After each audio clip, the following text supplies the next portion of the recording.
wabarakatuh. Alhamdulillahilladzi hadana wa ma kunna linahtadiya laula an hadanallah. Wassalatu wassalamu ala habibillah Muhammad bin Abdillah wa ala alihi wa sahbihi wa mawala. Rabbi shrah li sadri wa yassir li amri wahlul 'uqdatam min lisani yafqahu qawli. Alhamdulillah, puji syukur kehadirat Allah Subhanahu wa taala karena kita masih diberikan nikmat sehat sehingga bisa melakukan aktivitas dengan baik. Salawat serta salam kita sanjungkan kepada baginda agung Muhammad Sallallahu Alaihi Wasallam beserta keluarga dan para sahabatnya yang syafaatnya kita nantikan ila yaumil qiyamah. Ibu-ibu Ketua Dharma Wanita Persatuan Kantor Kementerian Agama Kabupaten dan Kota se-Jawa Timur yang dirahmati Allah, tak terasa kita sudah memasuki malam ke-17 bulan Ramadan, bulan yang sangat istimewa. Karena istimewanya bulan Ramadan dinamakan dengan Sayyidus Syahrul Raja, yang artinya pemimpin seluruh bulan. Ramadan memiliki banyak keistimewaan.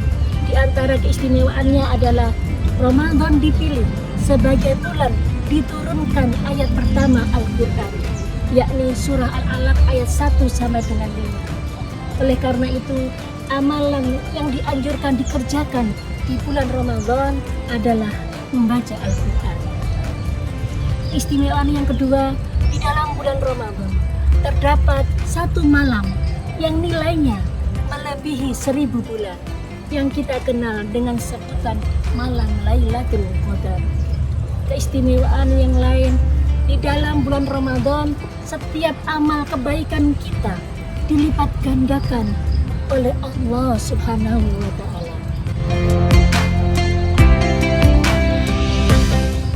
Ibu-ibu Dharma Wanita yang dirahmati Allah, pada kesempatan kali ini marilah mengingat kembali sejarah diturunkannya Al-Quran.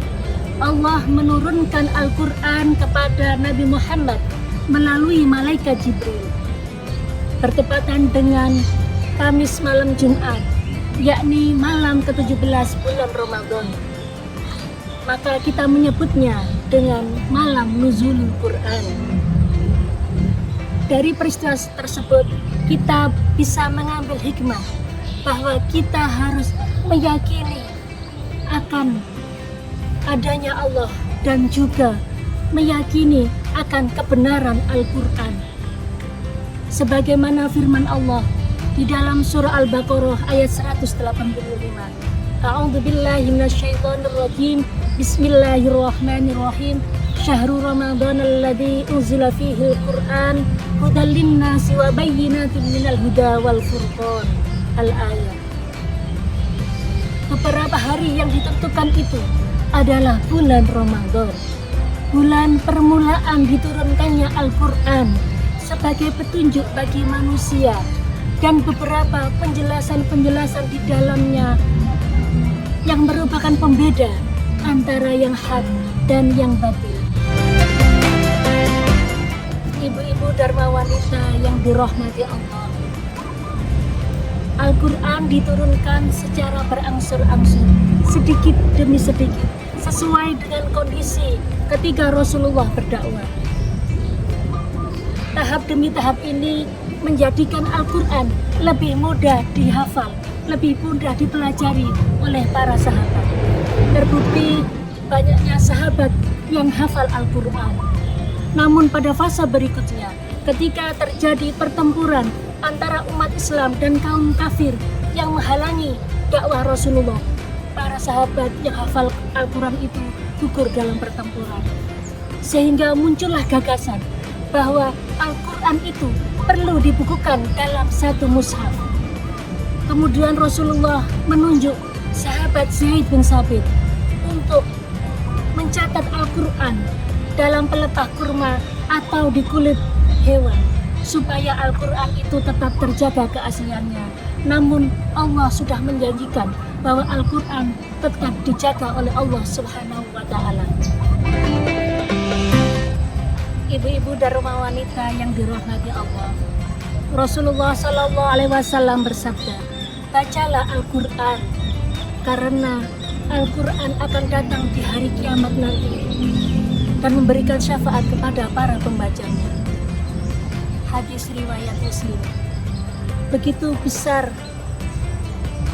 karunia yang diberikan Allah kepada para pembaca Al-Quran dan orang yang membacanya.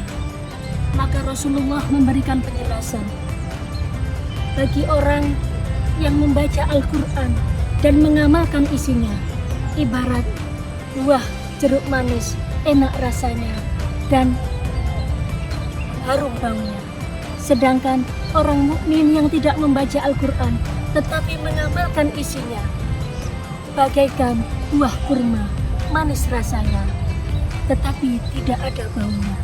Sedangkan bagi orang munafik yang membaca Al-Quran, maka ia seperti buah kamorangan, pahit rasanya dan berbau busuk.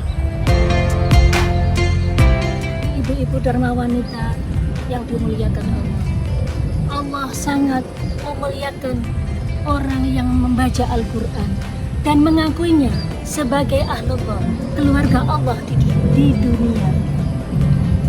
Dan Allah sangat memuliakan para penghafal Al-Quran, sebagaimana hadis yang diriwayatkan Abu Hurairah.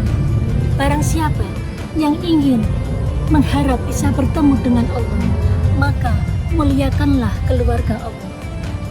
Kemudian seseorang bertanya, ya Rasulullah, apakah Allah mempunyai keluarga? Kemudian Rasul menjawab, keluarga Allah di dunia adalah mereka yang membaca Al-Quran. Dan Allah memberi kedudukan yang mulia dan memberi tempat, yakni surga. Barang siapa yang menghina mereka, maka Allah hinakan mereka dan memberi tempat di neraka. Ibu-ibu yang dirahmati Allah, di bulan Ramadan ini marilah kita memperbanyak membaca Al-Quran. Alhamdulillah jika bisa menghatamkan Al-Quran dalam 1 bulan. Semoga apa yang kita baca menjadikan kita mendapat syafaat di yaumil qiyamah nanti. Wal afu minkum, ihdinas siratal mustaqim. Wassalamualaikum warahmatullahi wabarakatuh.